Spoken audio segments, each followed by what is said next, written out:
Sudah apa hukumnya jika 10 Ramadan terakhir kita mabit di masjid, salat malam, doa hingga menangis, apa hukumnya? Apakah untuk perempuan salat syuruk harus di masjid? Baik, hukum beribadah di masjid 10 hari terakhir i'tikaf ya maksudnya. Bahkan ada bab khusus. Ya. I'tikaf itu disunahkan. Sunnah muakkadah. Apa hukum itu berlaku? Kita belum selesai. Ya. Bagi siapa hukum itu berlaku dan bagaimana cara menjalaninya?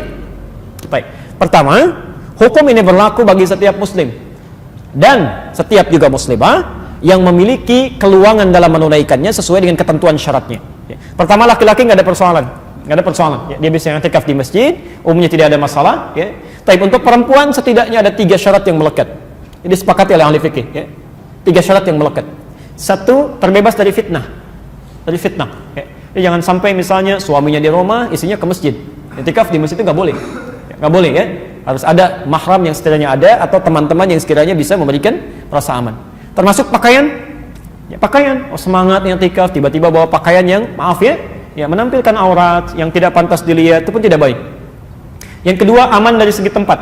Ya, ada tempat khusus untuk perempuan. Ini nggak boleh bercampur. Ya, nggak tepat kalau misalnya i'tikaf tapi perempuan laki-laki bercampur, bahkan sekatnya cuma kecil. Ya, Anda kan tinggal di situ. Bagaimana ketika orang sholat lihat Anda juga, gitu kan? Kemudian orang lewat lihat Anda istirahat macam-macam, itu nggak boleh. Ada sekat khusus tertentu yang tidak nampak. Ya, dan nampak untuk yang lainnya, tidak terlihat aurat dan sebagainya. Yang ketiga adalah tidak adanya kewajiban di rumah yang berlaku khusus untuk perempuan. Ya, sudah aman dari situ. Ya. Ada anak yang masih disusui, masih dirawat, perlu perhatian, itu Anda nggak usah i'tikaf, di rumah saja. Ya.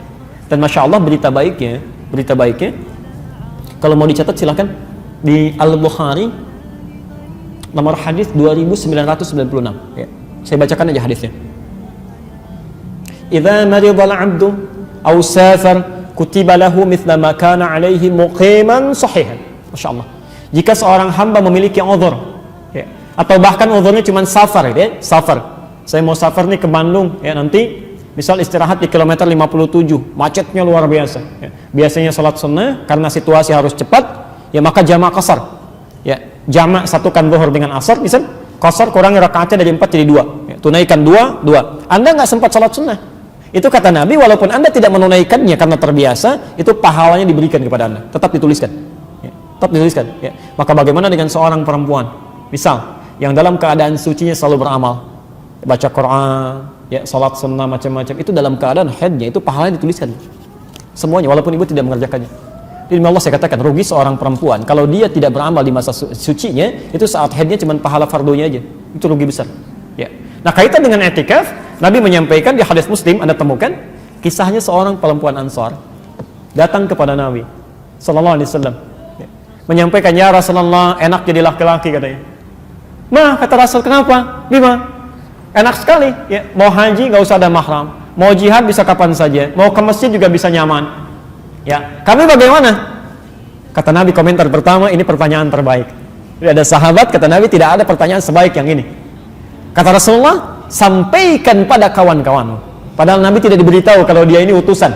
Di ngobrol dengan teman-temannya, kita berdiskusi begini, sampaikan pada Nabi, ini persoalan kita begini. Kata Nabi, "Sampaikan pada teman-temanmu apa yang dilakukan oleh pria-pria di luar rumah, sepanjang kau rida memberikan kebaikan untuknya, maka engkau mendapat pahala yang sama dengan yang mereka kerjakan." Maka kenapa ibu tidak siapkan untuk suami anak yang laki-laki? Nah, i'tikaf dengan ayah, ya, mama siapkan ininya, ini kelengkapan, ini segala yang mama doakan dari sini. Itu Anda mendapatkan pahala yang sama sekalipun tidak menyertainya. Kalau Anda punya uzur.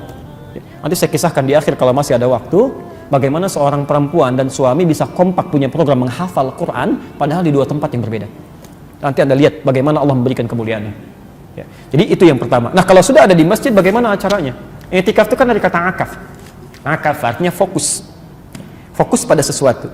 Ditambah dengan alif dan ta, i'takafa, usaha yang maksimal untuk fokus. Jadi salah satu faedah i'tikaf itu adalah, salah satu manfaatnya, supaya bisa memfokuskan diri kita untuk kepentingan ibadah saja. Sebab beda di rumah dengan di masjid itu lain. Ya. Antum di rumah, lihat kasur ingin tidur, lihat TV ingin nonton. Apalagi sekarang banyak sekali untuk laki-laki itu. Saya lewat spanduk aja udah ada nonton bareng Piala Eropa, ada Copa Amerika, ada macam-macam. Ada bioskop ini pindah ke TV. Anda bayangkan semua muncul di Ramadan tuh kadang-kadang. Saya nggak tahu itu setan seperti apa yang muncul sampai-sampai godaannya luar biasa tuh. Masya Allah. Tadi saya lewat ke sini aja, itu nggak usah disebutkan lah ya. Ada spanduk-spanduk yang ya bukan muslim tapi bikin acara puasa gitu ya. Kan itu luar biasa gitu ya. Fine. Saya kembalikan, semoga Allah berikan kebaikan pada semuanya. Poinnya adalah Anda ke masjid supaya fokus. Karena ketika Anda ke masjid mau sholat, ya kan? Anda mau tiduran, ternyata yang lain nggak ada yang tidur, ya kan? Anda mau pegang sesuatu, pegang handphone, yang lain pegang mushaf. Dia terdorong untuk fokus. Nah karena itu semua yang dilakukan di masjid sejak Anda menutup pintu masjid mengatakan Allahumma ftah li abwaaba rahmatik, maka semuanya hukum Allah berlaku di situ. Masjid rumah siapa? Baik. Perhatikan sekarang, rumah kita saja ketika masuk, bukankah kita bikin aturan? Boleh nggak saya masuk ke rumah ibu atau bapak misalnya, masuk lewat jendela terus tidur seenaknya gitu kan? Nah ibu bapak bisa marah. Maka Allah pun punya aturan. Rumah Allah beda dengan rumah kita. Masuknya kaki kanan, ada doa yang dibacakan, ada harus salat dulu 2 rakaat, ada baru duduk, ada yang boleh, ada yang nggak boleh dilakukan. Maka pertama kali ketika Anda masuk masjid mau i'tikaf, keluarkan aturan-aturan Allah. Ya, apa yang mau dilakukan, apa yang tidak boleh. Termasuk ada ta'lim juga yang nggak boleh dilakukan. Ta'lim yang benar silahkan, yang tidak bagus tidak. Jadi semua yang boleh dilakukan adalah yang memotivasi kita untuk fokus ibadah. Yang tidak fokus jauhkan. Atau yang terlihat seperti fokus tapi mengandung unsur ya. Dipaksa nangis, orang nggak mau nangis dipaksa nangis, ngapain? Ya kalau mau baca Quran baca aja, kalau mau istighfar. Jangan mengadakan sesuatu untuk cari sensasi, itu nggak benar.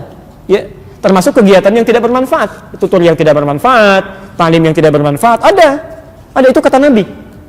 Anda kalau punya Sahih Muslim, ya jilid yang pertama terbitan Darul Hadits, jilid pertama halaman 111, ya 111, bab yang keempat, hadis nomor 6, posisi paling kiri sebelah atas dari Abu Hurairah. Ya. Itu Imam Muslim memberikan judulnya begini, saya bacakan. Babun nahyi an akhdhir riwayati anid du'afa. Bab larangan untuk mengambil ilmu riwayat dari orang-orang yang lemah ilmu. Anda bisa bayangkan, ya. Lemah ilmu aja nggak boleh diambil, apalagi yang nggak ada ilmunya. Ya. Kemarin kok jadi pelawak, sekarang jadi ustaz. Mohon maaf ya. Kemarin jadi penari, sekarang jadi ustaz. Ya Anda harus selektif dong. Ya. Harus selektif, harus dilihat.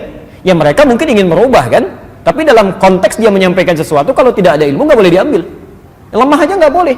Ya. Termasuk maaf, Anda pun jangan zalim kepada para ustaz.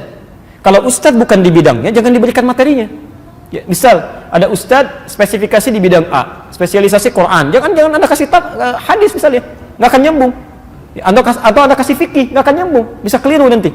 Ya, kecuali memang menguasai di bidangnya, itu yang paling bahaya. Ya, paling bahaya di situ, bisa salah nantinya. Kata Nabi, sayakunu fi akhiriz zamani, akan muncul di akhir zaman dajjaluna kadzdzabun, ada orang-orang yang biasa berdusta dalam hal agama. Ya, yuhadditsunakum bima lam tasma'uhu wa la yasma'unahu aba'ukum. Anda akan dengar statement mereka yang tidak pernah kalian dengar sebelumnya, bahkan bapak ibu kalian pun dulu nggak pernah dengar. Ya, jangankan kita, orang jahiliyah aja nggak pernah dengar. Orang jahiliyah tuh nggak pernah dengar. Ya, agama itu semuanya sama, mengajak pada Tuhan yang sama, cuman caranya beda-beda. Itu jangankan kita, orang jahiliyah aja nggak pernah dengar. Itu nggak pernah dengar. Nah itu berbahaya. Kata Nabi, iyyakum wa iyyahum, hati-hati dengan mereka, Anda mesti jaga diri. Ya, la yudillunakum, jangan sampai mereka menyesatkan Anda. Ya, jadi ada yang seperti itu yang tidak baik, termasuk yang tidak berfaedah, itu tinggalkan. Ya. Zamannya Ali bin Abi Thalib sampai Imam Al-Ghazali, itu pernah ada seseorang menyampaikan ta'lim di satu masjid. Ya, ini bukan canda, bukan apa-apa, menyampaikan kalimat yang tidak ada dasarnya. Jadi kayak Israiliyat ya, tidak jelas sumbernya dari mana. Itu dicek lagi oleh Ali bin Abi Thalib, termasuk Imam Al-Ghazali setelah masa yang sama, ya masa yang berbeda dengan situasi yang sama, itu besoknya nggak ngajar lagi, saking ketatnya bahwa agama itu bukan mainan, ya, bukan mainan. Jadi kalau ada tadi ya, misalnya taruhlah manfaat yang banyak, ya silahkan saja. Ya, i'tikaf di Masjidil Haram setelah tarawih pada bangun lagi, pada sholat lagi, itu boleh dilakukan. Ya, ada hadisnya di hadis Muslim nomor hadis 764, Nabi pernah ditutup dengan witir, diduga fajarnya akan datang. Tapi ternyata kelihatan masih gelap. Beliau sholat lagi. Ketika salam 2 rakaat, Bilal kemudian azan. Dari situ kata ulama, kalau Anda memang masih ada peluang waktu untuk menunaikan ibadah setelah ibadah yang lainnya, kalau masih ingin sholat silahkan. Ya, tidak perlu witir lagi. Jadi selesai tutup, selesai. Ya, itu sah dilakukan. Di Makkah itu kalau 10 malam terakhir kan suka pada bangun deh. Suka sholat lagi kalau Anda umrah di 10 terakhir Ramadan.